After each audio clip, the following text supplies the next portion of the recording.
Madem Xırdalan'da sizin karşınızdayım. Düz Alaparkın qabağı, yol avtobusu gördük, yol buradan. Bizim belə bir evimiz, evin konfigurası budur, qəşəng bir evdir. Baxın, qırağı yola. Burada Alapark bile görsən, Alaparkın başından gedir, avtobuslar gedir, millət gedir.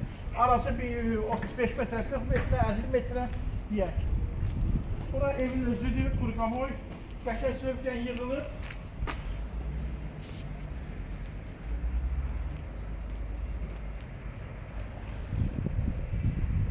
Bunun balaca bir həyətidir. Ev mülkiyyətli evdir.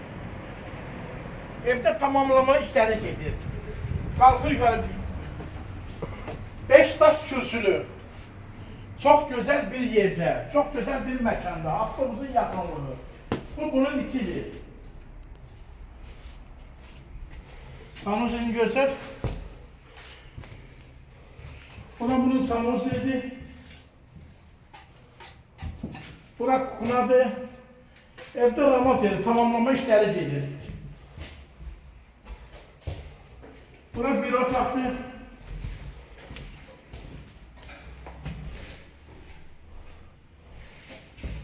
Bura ikinci otaktır. Qoşadaş, qəşəng sövqən yığılma.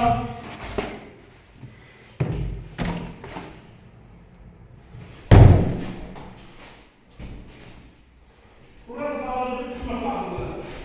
3 otaqlı ev. Kupçalı ev, 3 otaqlı. Qiyməti 69.000 manat. 69.000 manat deyilir tutulur. Yaxşı evdir, gözəl bir evdir.